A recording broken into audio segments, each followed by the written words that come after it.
Hello and welcome to the Wonder Mongers, where we talk about the strange and freakish things in our slice of the world. I'm Christina. And I'm Quincy. Let's wonder, Monger. Good afternoon, Christina. Hey, hi, hello. How are you doing this fine day? I'm doing well. Shall we kick this off with the answers to last week's question? Absolutely, let's do that. If somebody were to summon you, what is one thing they would need to bring to make sure you showed up? A puppy. A puppy? A puppy, yes. Okay, I thought you were going to say vegan brownies. Oh, that's good too. But Okay, a puppy. so... Okay, any puppy? Does it matter? No. Okay. I think all dog breeds are good. Okay. You know, that's fair. I was going to say Mountain Dew for me. Like, it absolutely, you have to bring me Mountain Dew. It's gotta be food or drink, because you thought that it was gonna be vegan brownies for me. Gotta do the do. Why? What would you bring to summon me? To summon you? Yeah. Because, like, I would have brought vegan brownies to summon you. What would you bring to summon me? Oh, that's fair. Oh, God. That's hard. Probably a Hoodie Allen sweatshirt. You know? Tell me I'm wrong. You're not wrong. You're really not wrong. And I'm quite pleased with that thought. So I guess we should probably let our listeners know we're going off script today. Completely, actually. We don't really have a script for all goings on that's going on, but I do want to talk about something. Okay. I have this whole big secret that I'm keeping from a friend. Oh. And I'm traveling. So we live in Korea, and I am currently traveling back to the United States. Yes. We have a wonderful layover. We're going to go see a hockey game, which I'm very, very excited about. $75. I got tickets for $75, and I've been screaming $75 for weeks. We were sitting in a Mexican restaurant when I bought these tickets, and I swear the waiter was like, "Why are you screaming about $75?" Anyway, and I had to leave Christina during that time. Yeah. It was a rough day. The waitress was actually concerned. Like, she came over when you left. Oh. She was like, "Where did she go? Is she okay?" And I was like, "Yeah, she's great. She's got to go pick up her car. It needed an oil change. It's fine." Yeah, did I get my oil changed? Was that what I did down there? I thought so. Yeah, so I got my oil changed or whatever and had to go pick up the car before they closed. Because I was understanding that they were open until 7. They were not. So I had to go pick up my car so we weren't stranded 2 hours away from our house. Anyway, I'm traveling back to the U.S. Yeah. To see my family. I haven't seen my family since December of 2021. That sounds right. December of 2021. So it's been a minute. We're going on almost 2 years here because it'll be October by the time I'm home. But I have a friend named Atlas who has been begging me to come home. Basically since you left? Basically since I left, yeah. He Great. was so mad when I moved. Aww. And he was like, "You're never going to come back. I'm never going to see you again." I'm like, "That's not fucking true." Aww. Don't even start. Like, I'm coming home. Right. And so in this time that I've been gone, like, I friended Atlas's boyfriend on Snapchat and all this good stuff. And I messaged Jordan about a couple weeks ago. And I said, "I need you to keep a giant secret because I can't keep this secret anymore. I need to tell somebody." Oh, I thought it was so that he could coordinate a little bit It better. was that too. But I was going to explode and I needed somebody else to know. Because I could tell you or Jake or whoever, but it wasn't someone that's going to be there to experience it. And who's going to be as happy as Atlas would be. Yeah. And I've never met Jordan, but I'm very, very excited. So we have this whole thing planned out. Like, I called Jordan. I was like, "I need you to keep the secret. I'm coming to visit, and I want to surprise the pants off Atlas, more or less." Yeah. And so I'm going in October, and we have this whole day planned out. And I was actually talking to Atlas recently, and he's like, "I listened to your podcast just because I miss you so much." And it was so sweet. Aww. And I'm very, very freaking excited to go and see this kid who I've not seen. And by the time that this comes out, you'll have already been in the area. You'll have seen Atlas. That's the hope. Because this should be coming out 3rd week of October. So yeah, something like that. Yeah, so I will have seen Atlas. Hello, Atlas. I love you and I miss you and I'm very, very excited to come and see you.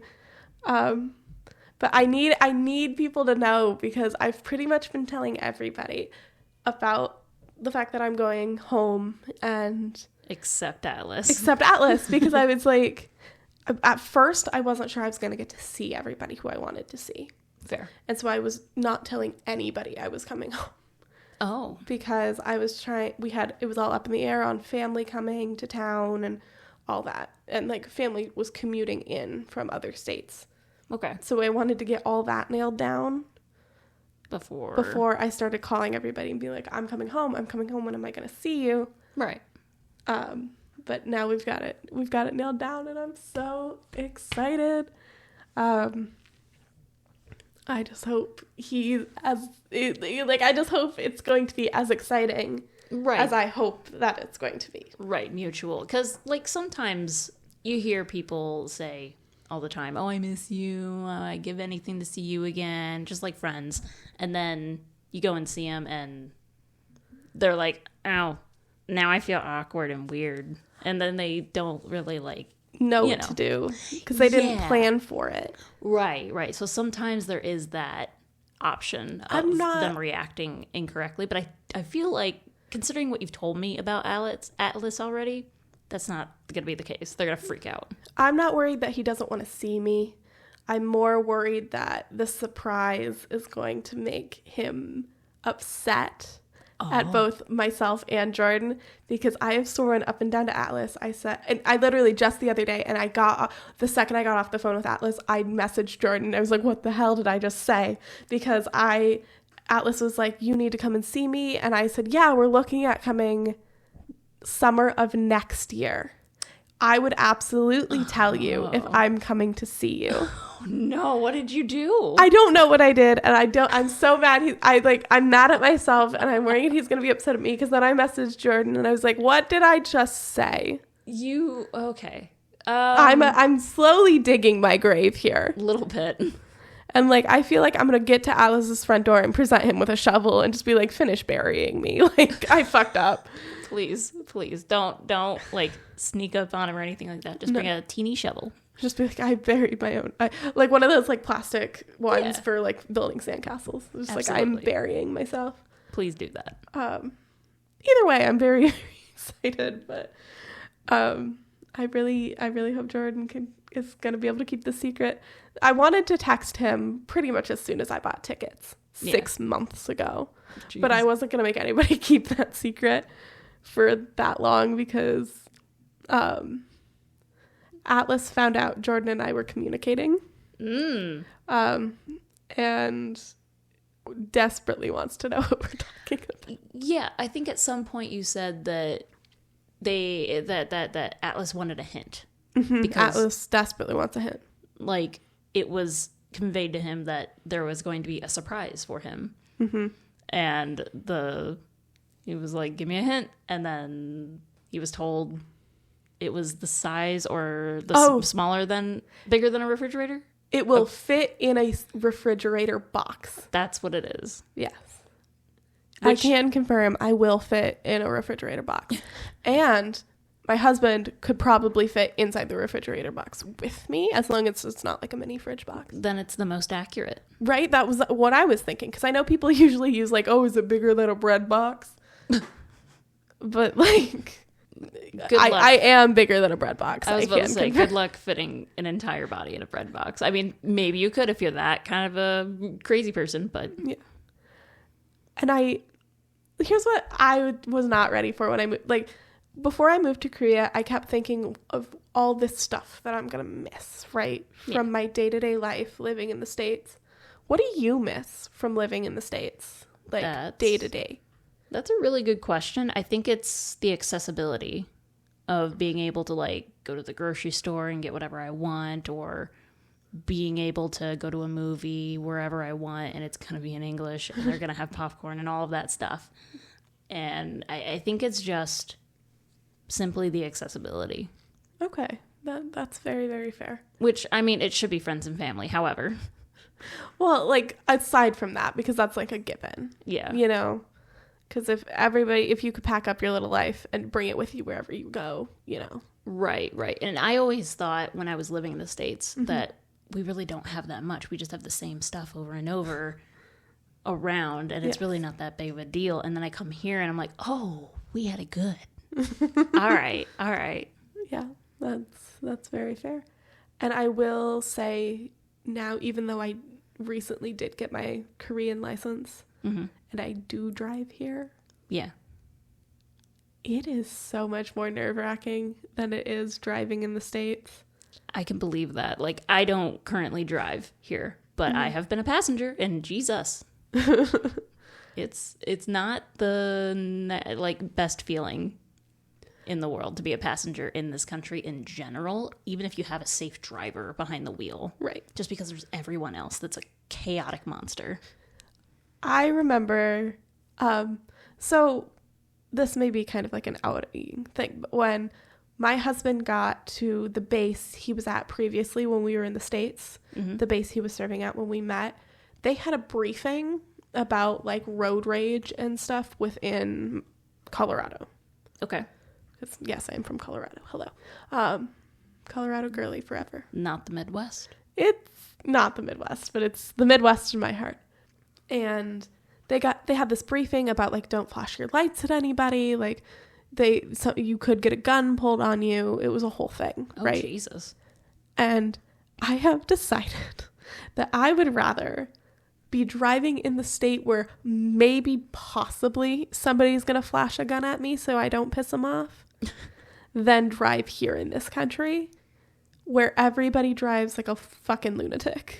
I'm with you on that one. Like, I would much rather somebody flash me a firearm and then I take a different route to work than drive in the chaos that lives outside of my house.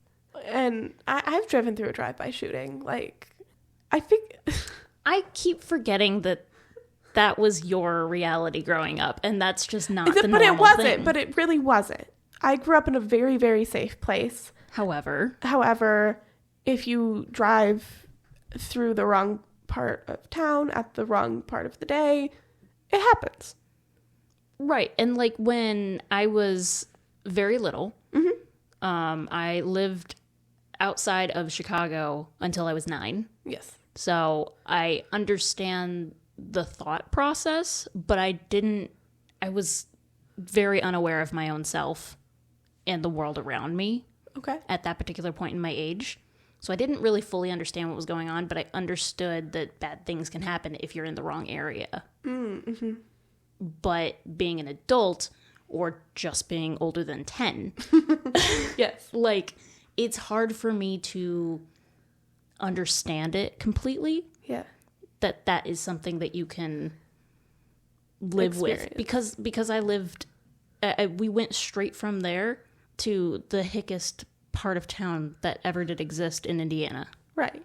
So, like, that just wasn't my reality, so it's weird to me. I find the differences in the way we grew up really very interesting. Okay. But going back to that thing that I bring up all the time that I am never brave enough to ask a stranger. Like, how I grew up with school shooting drills. Yeah. Going back to, like, the gun... Sorry, I'm going to move a second. It's going to muffle everything. Going back to... like the school shooting drills. We had school shooting drills. Yeah. Religiously. Right. Once a month, maybe twice a month, depending. I have lived through lockdowns. I know people personally who have lived through school shootings. Mm-hmm. And that just wasn't your reality. Right. And I don't know how much of that was where I lived rather than how old I was. Okay. When you were going through that, because we have an age difference, but also 10 we years. have a location difference. So I don't know which one is correct, because the school that I went to, I'm pretty sure as soon as I left, that's when they started cracking down on like security and stuff. Locking doors and right, checking IDs and... Yeah, and that was not a thing when I was regularly taking classes there. Growing up for us was very, very different. Correct. You want to know what else was different for us growing up? What's that? Like, did you spend a lot of time outside growing up? Yeah. Okay. My generation, I feel like, was kind of like, or like my age group was where it started falling off. for the outdoor kids. Which was, just great when it came to the health and well-being of our generation. Yeah. I don't know if that was just the community I grew up in. No, I feel like I grew up in an environment where we were outside all the time. Yes. And that don't come home till the streetlights come on. Yeah, exactly. And we were in like a little like suburban area. We weren't in the city. We were right enough. We were far enough away. Yeah, to where it wasn't that big a deal. We just had to make sure that we were visible to the house. Yes. And my mom was good. Mm-hmm. There's no way if it was the same scenario right now in 2023, there's no way my mom would have done that. Right? No freaking way. Yep. And we had the control of the neighborhood, man. We didn't even have to stay inside of the house. Oh, shit. It was, you stayed in, we grew up really close to a public park. Okay. That was like 2 streets down. So you could go in the park or you could go up to, we had a friend who lived near the main road. Their house was the furthest to the main road we could go. Okay. So we had probably 2 square miles of just running around space. Right. And I know when, because every once in a while my mom would have us go over and stay with my great-grandmother and my great-aunt. Yes. Because we were kids, she had things to do. Sometimes family needs to, yes. help out a little bit, watch the kids for a second. I get that.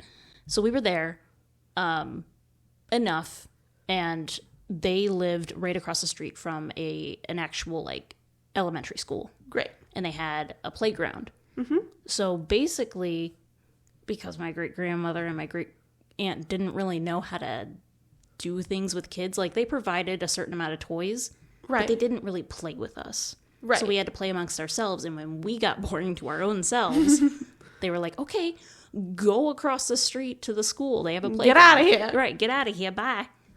And we had a lot of fun with that, but I think that was the least amount of supervision that I got in the safest area that I could be. Right. And that was it. Otherwise, it was just hang out in front of the house, essentially. What is there to do in front of the house? Just run. Just running? Yeah. Running. Which, honestly, for a kid that had asthma, not very fun. I'm with you. I'm with you there. We also, like, growing up into our late teen years, lived very differently because you went off to college. Yeah, I did. I went straight to college, and I really, really goofed the first year. I was not in a good place emotionally or, like, at all mentally. And I really did not do good that first year. But then I went back, and I ended up doing really, really well. But it was a roller coaster. But I got through it. And, after that, I started becoming more social. I actually did well in school, or relatively well. Well for me. And then, things were actually pretty good. But I got to experience a lot of different people, a lot of different things. Right. It was actually really, really nice because I went from being in Hicksville. Yes. Where all you saw was white people. All you saw was people riding on their tractors. All you saw was, just a bunch of people toting around their guns. It was that kind of a place. And they were all the same people. Right. Same genre. Right. And then you go someplace else that is completely diverse. That's what I needed in that moment. But you did the opposite, I think. How do you mean?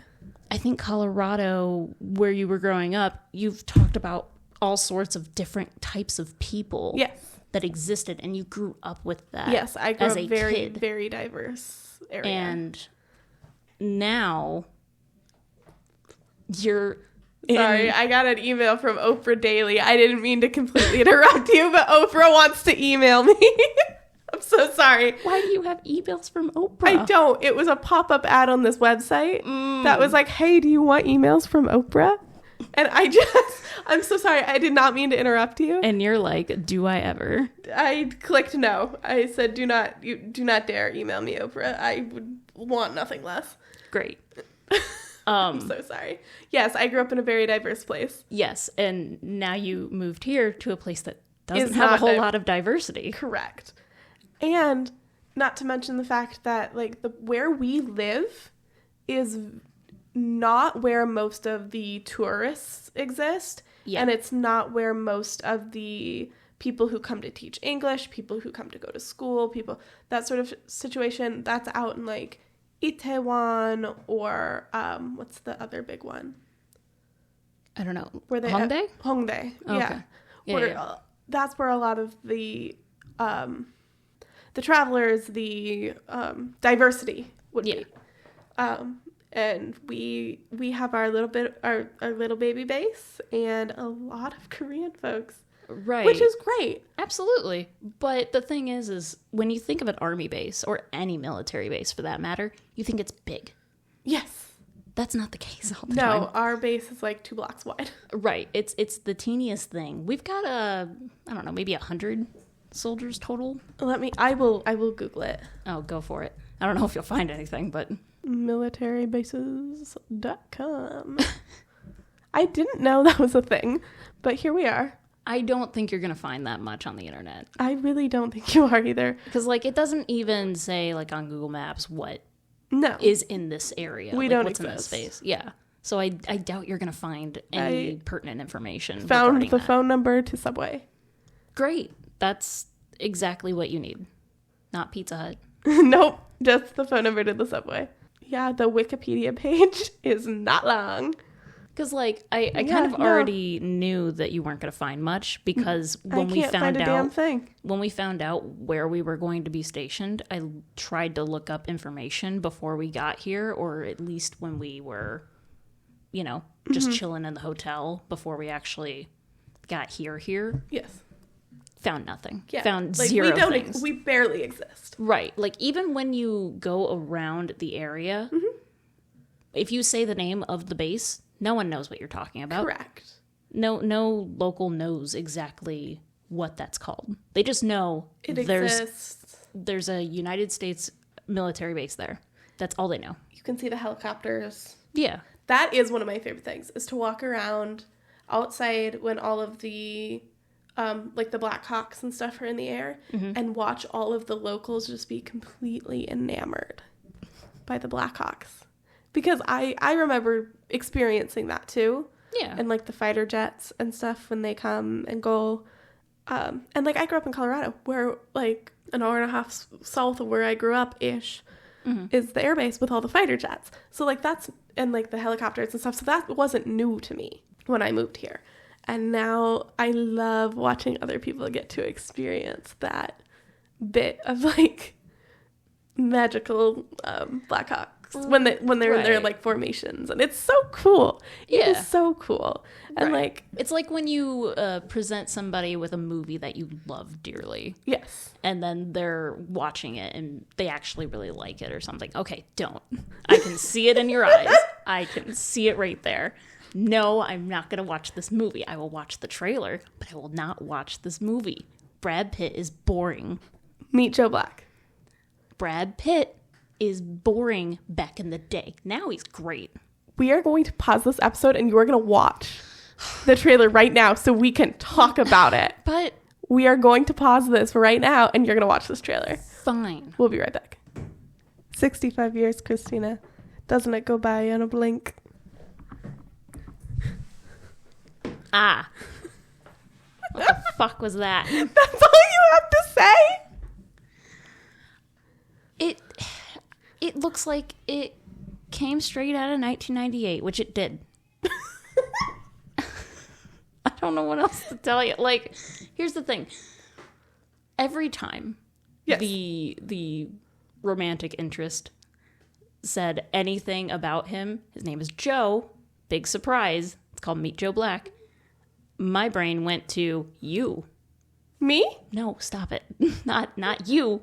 I mean the show, You. Oh, what is that? The main character's name is Joe, and he's fucking nuts. Great. He's the kind of guy that's gonna do anything for love, and he's obsessed with these people that he falls in love with, and he has this inner monologue that's like, well, I have to kill them. You know, like, they're in the way of us being together. Oh, shit. And he's very... He observes everything around him very meticulously. Like, he's just kind of crazy. This is not something that would have ever crossed my mind, and that is not at all what this movie is. I could tell. He does not kill people to No, get his but love. he does have a very, like, robotic way of... What the fuck was that? That was a jet. The jet sounded hungry.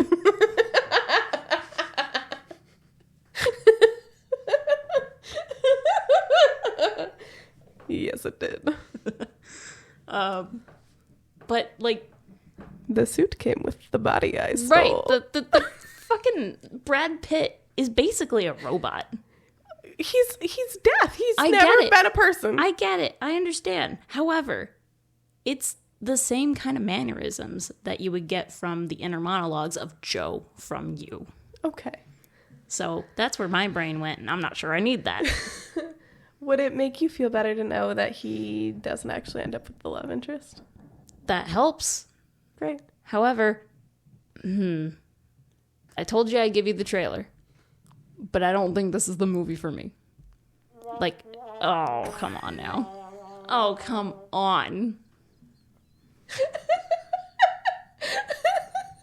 Is that you being the big sad while also laughing hysterically?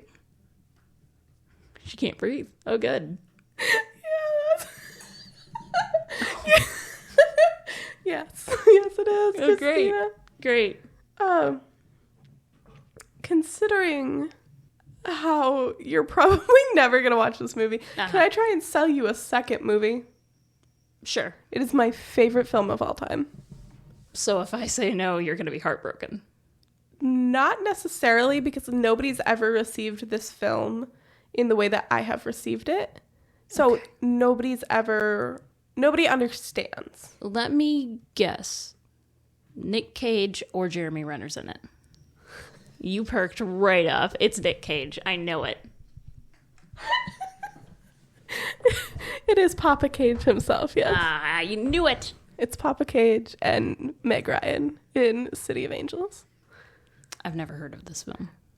Have you heard the song Iris by the Goo Goo Dolls? Yeah. That song was written for City of Angels. Oh. So either this movie has to really hold up, or it's just a really good song.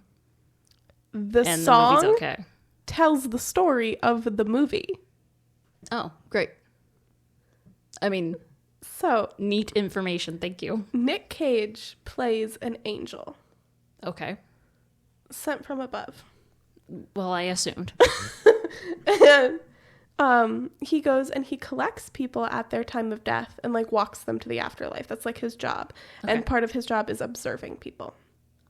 Great. And he asks them a question every time somebody passes, and he's like walking them into the afterlife.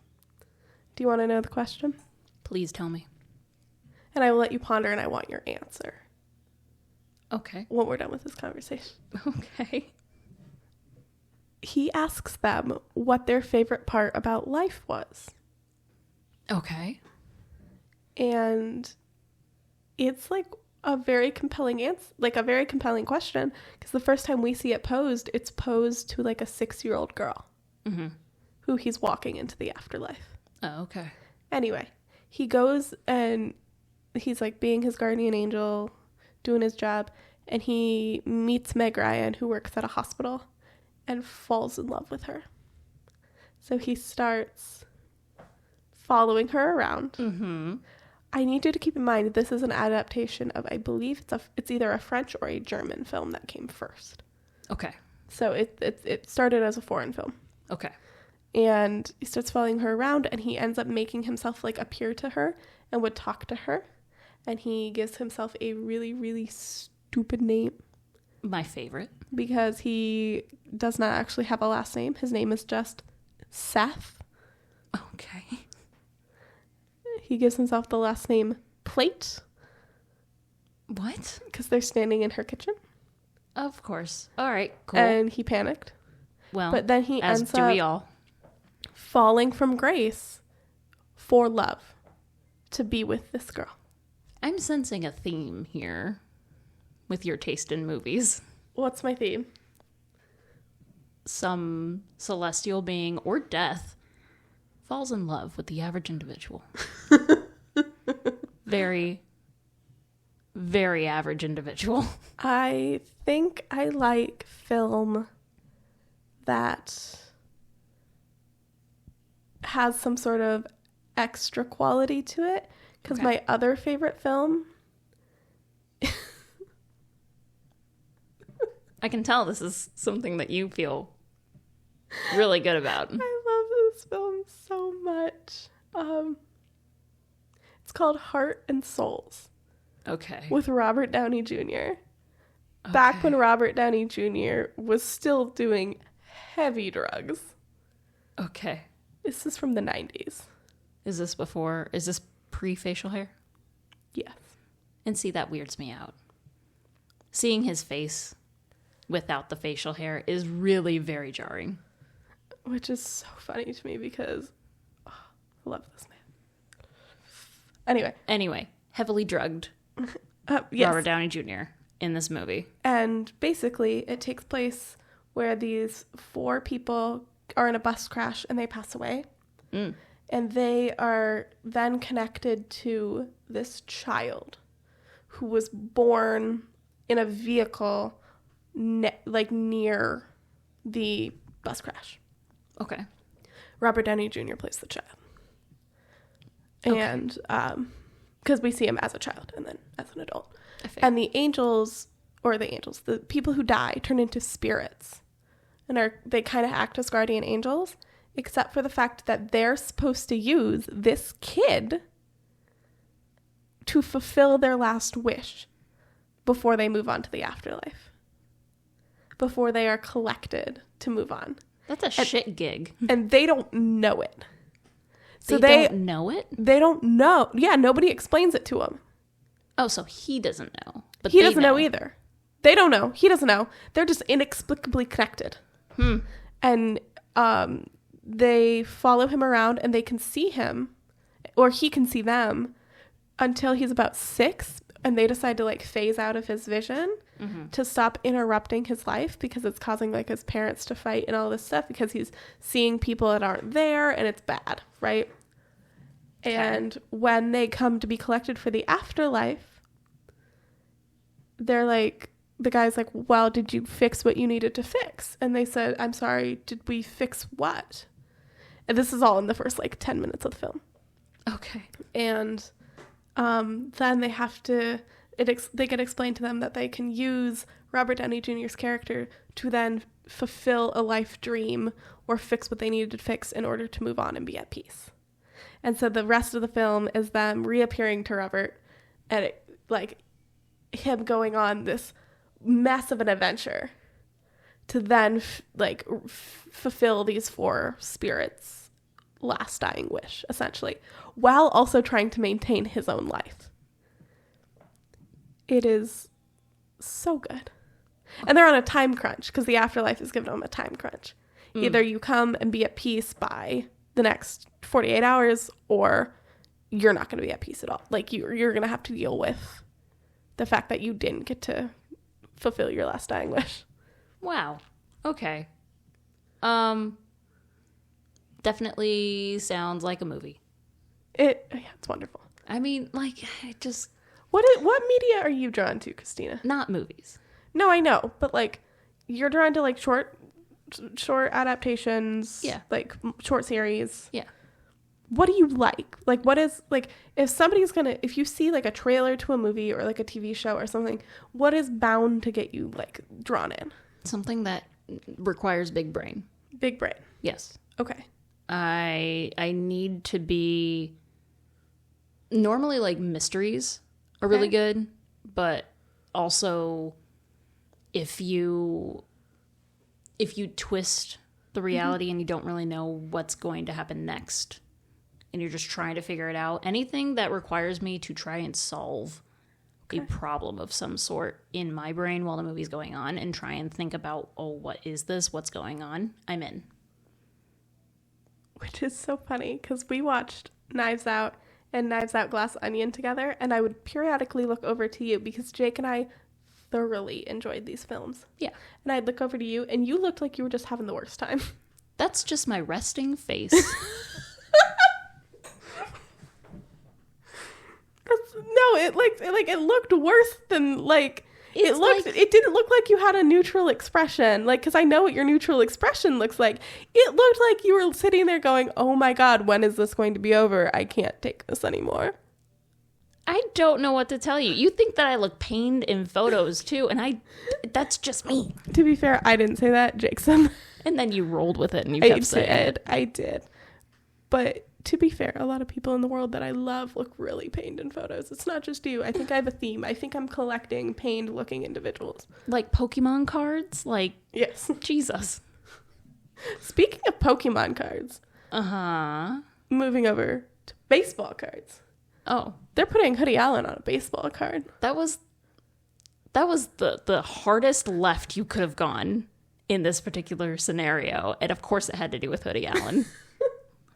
Good God. I love him so much. I love his music. He's hilarious. He has these running bits that go in his live streams. When he does live streams, he has like this running bit that like he is an investment banker. He invests in banks. It's a whole thing. He's an apple core. He cores apples. Thank you for that enlightening information. It's the gag. That's the joke. That's the whole deal. Great. But yes. Take it away. What am I taking?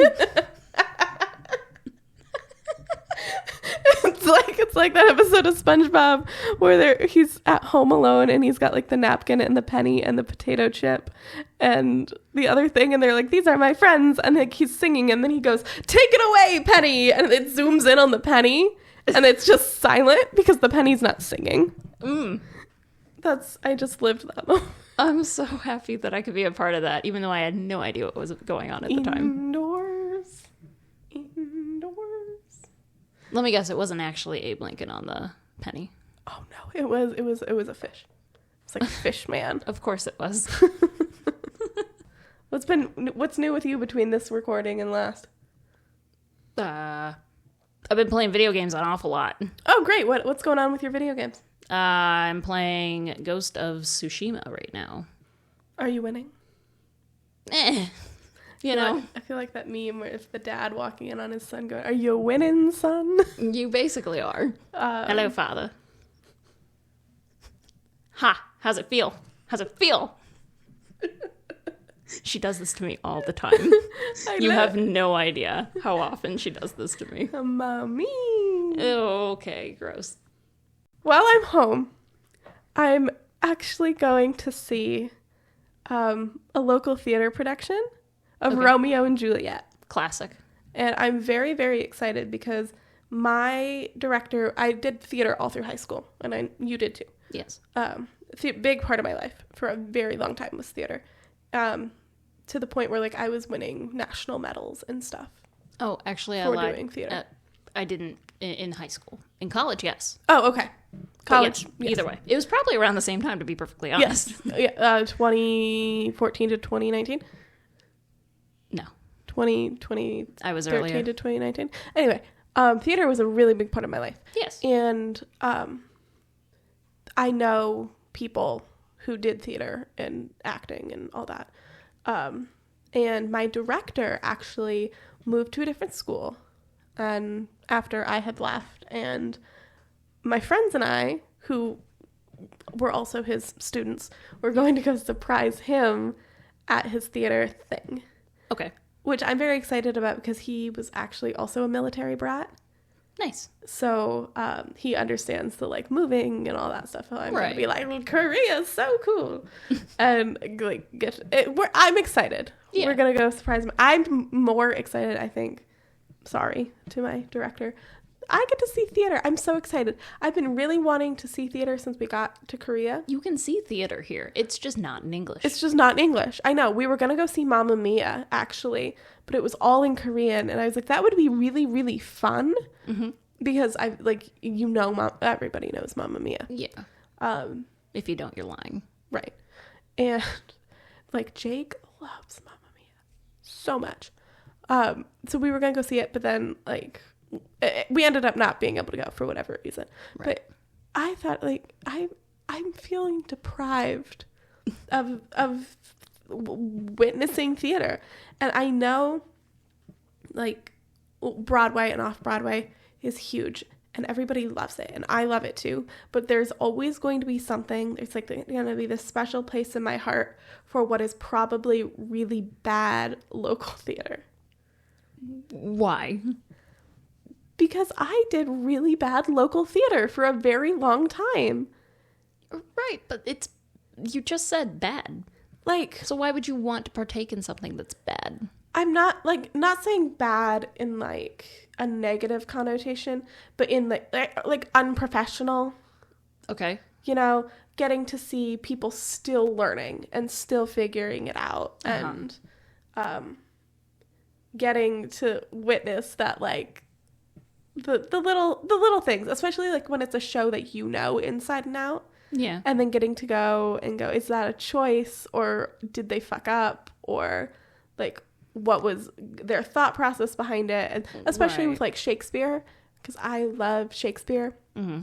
Getting to see what is maybe not a great adaptation of Shakespeare, and then getting to go to the director afterwards, like when you know them, and going, what? Like, did this go the way you thought it was going to go? Did this go according to plan? What surprised you? All that stuff. We used to actually go see theater or do theater and then write essays about it in that same way. Okay. And so I'm very excited to get to experience that again. Okay. I mean, that's just live theater. You don't necessarily need it to be non-professional. Right. For you to get that same box ticked. Essentially, it's a lot cheaper to see. I mean, okay, that's fair. Unprofessional theater. I get that. I get it. And the joy that comes with high school theater, because you know when you see a Broadway show or an off-Broadway show, these people do that for a living. Yeah, they've trained inside and out. They know exactly what they're doing. Mm-hmm. But getting to see, so like the excitement kind of fades. Okay, for them, maybe. Like, I watched an interview with David Diggs from Hamilton. Okay. And he was saying that he still has people that come up to him and go, Hamilton made me cry. Hamilton was amazing. All this stuff, right? Mm-hmm. And he's like, well, it just doesn't affect me the same anymore because I've performed in Hamilton 6 days a week for the last 6 months. Yeah. Or whatever it was, right? Right. And when you go see like children's theater or high school theater or any of like non-professional theater where they're only running 3 to 6 nights for the whole show, there's a more genuine excitement to it. I guess I just haven't experienced the same level as you because the theater that I think of when I think of high school theater is what my high school did. And it was basically, we didn't have enough people. My high school was so small that they were taking anybody that was actually semi-interested. Right. And then they also said to insert physical team here, like football or basketball or whatever. You'll get a little bit of credit in a class if you go and do the thing and participate. That's a really interesting way, right, to come to like look at theater. Right. It was something that was forced for a lot of different people, or some people really loved it, but it was like 5 people in the entire school. Mm-hmm. So everybody else was just there to make sure that they were good and set. And also, you know, there was also the cooks. The cooks basically run Santa Claus, which is the town that I come from, essentially. Yes. And their kids are very into theater. Okay. And their mom was very actively involved in everything, so they generally got preferential treatment for certain things. That's unfortunate. Yeah. It didn't always happen. It didn't always happen in that particular way. but it was kind of assumed that was going to happen if their mom was involved.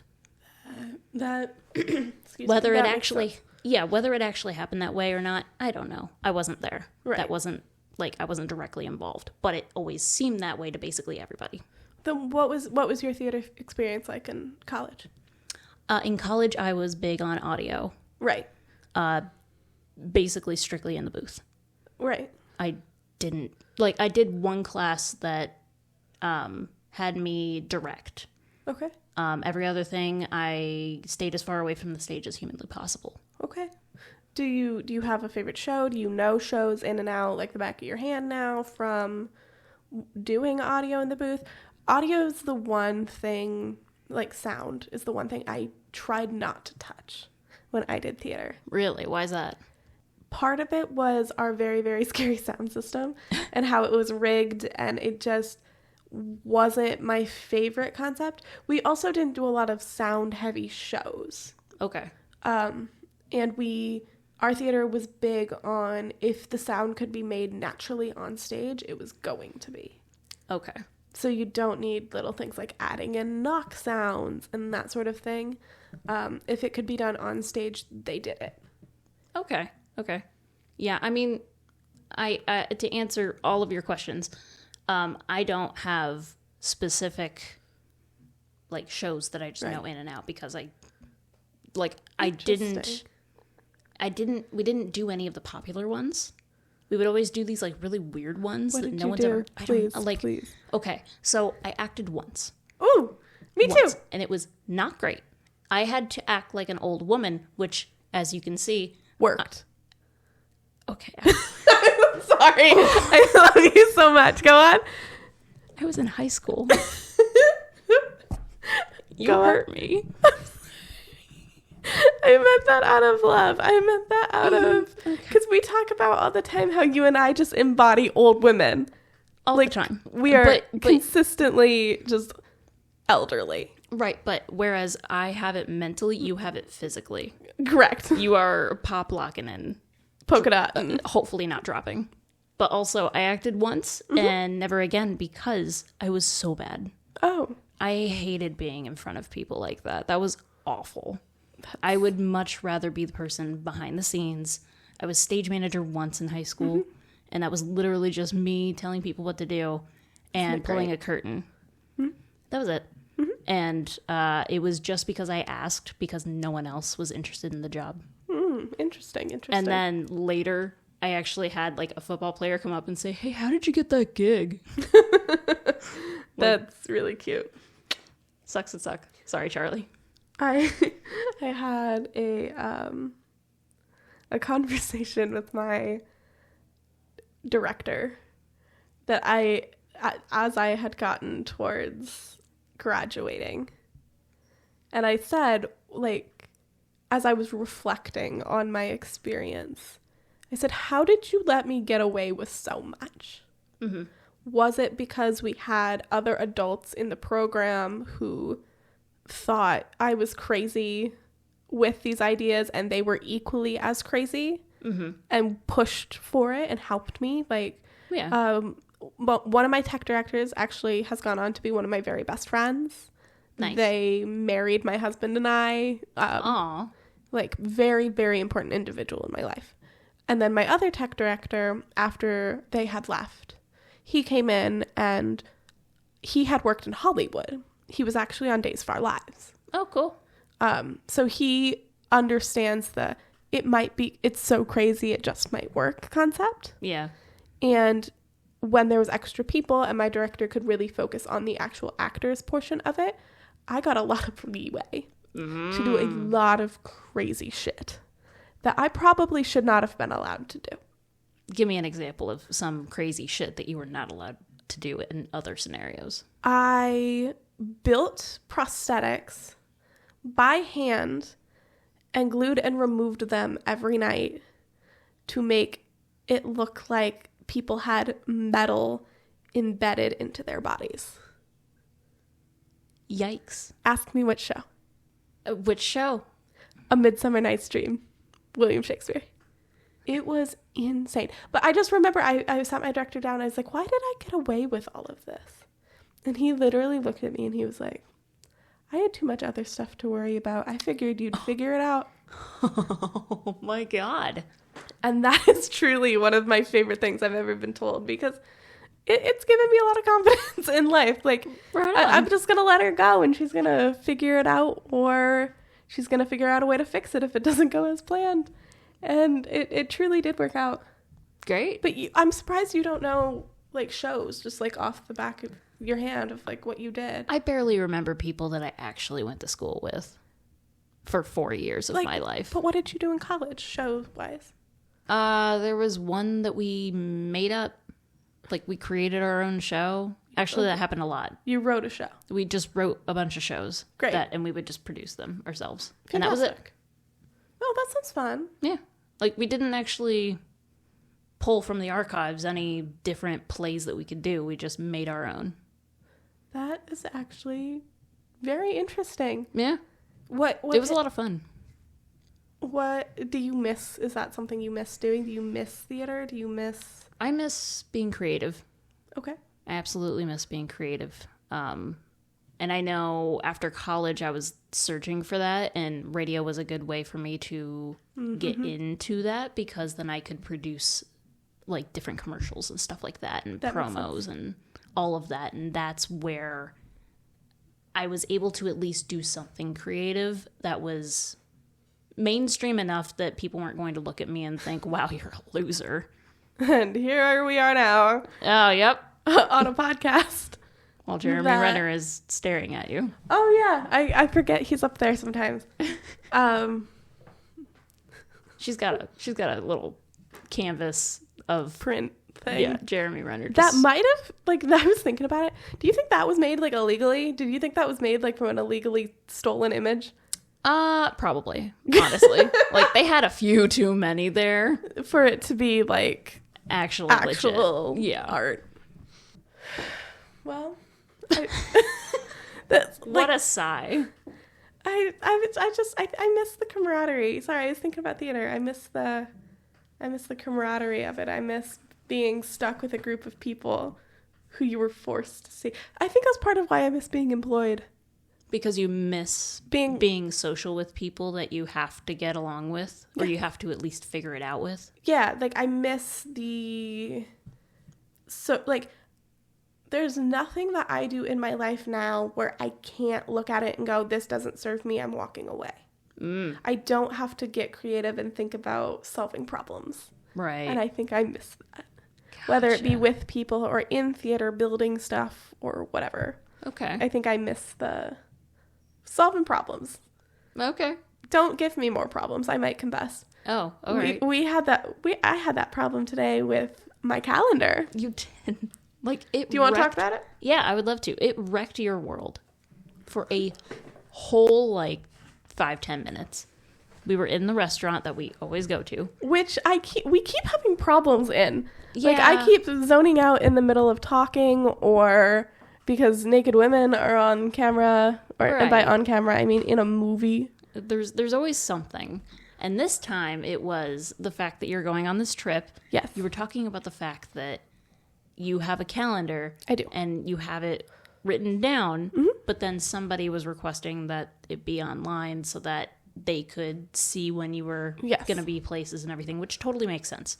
But the problem is... I curse you. The problem is we are a day ahead. Yes.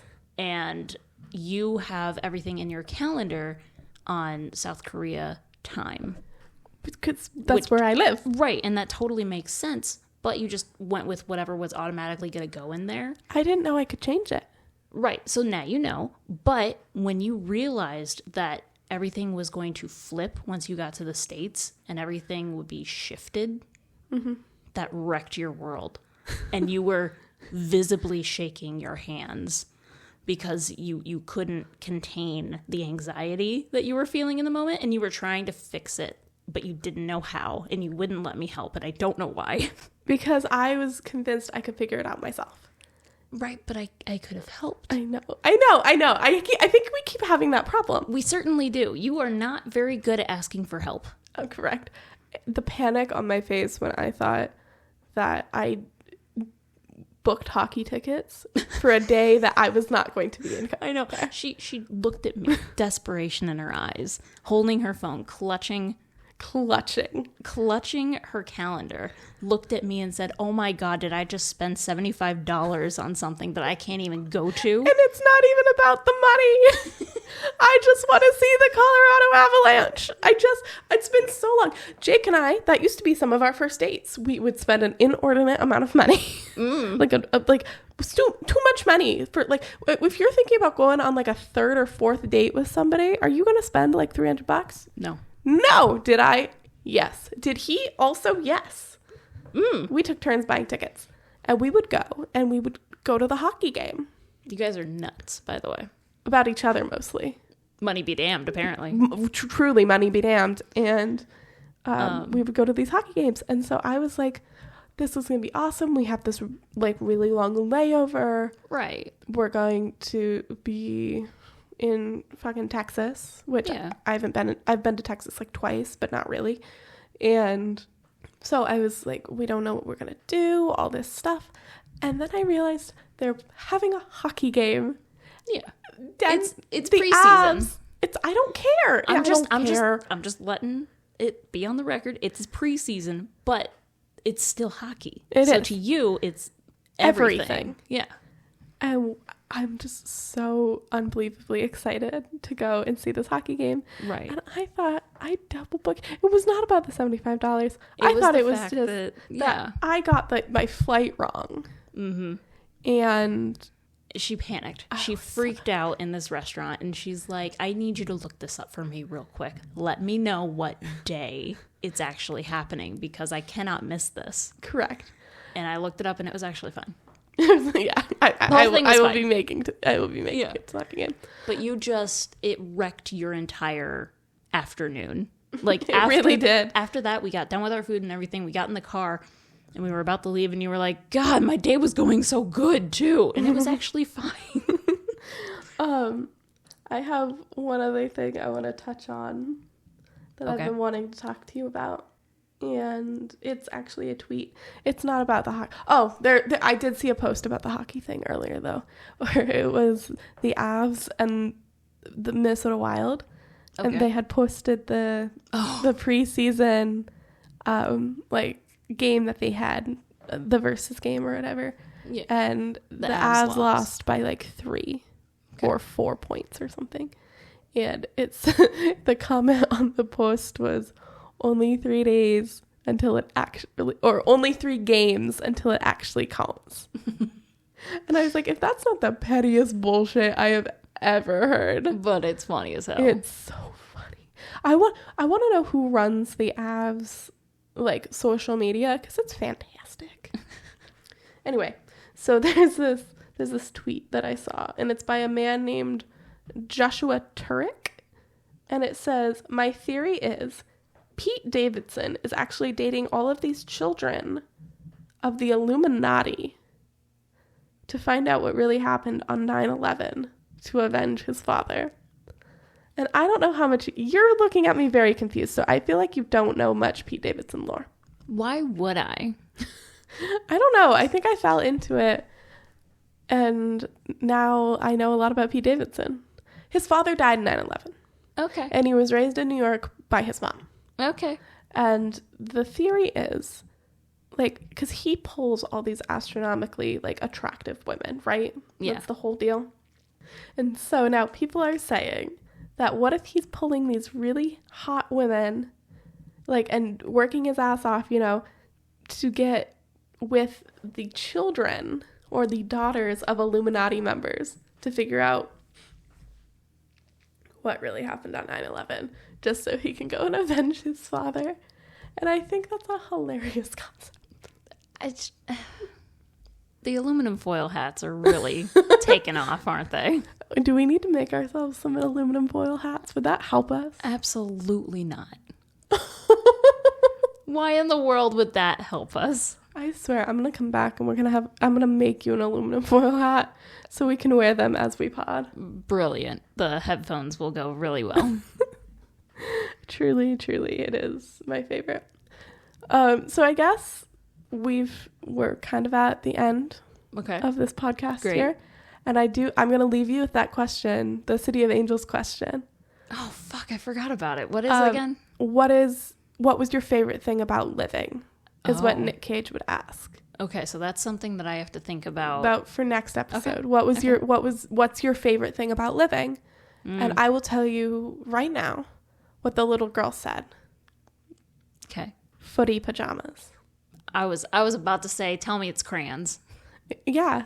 She was 6. Like, she hadn't had much life, but everybody loves something. So think about it. What's your favorite thing about living? Okay. All right. This has been the Wonder Mongers. We're signing off. We will see you after I come home from the United States. I'm looking forward to giving you an update on Atlas. I'm really, really pumped, to be honest. All right. Love you. Bye. Love you. Bye.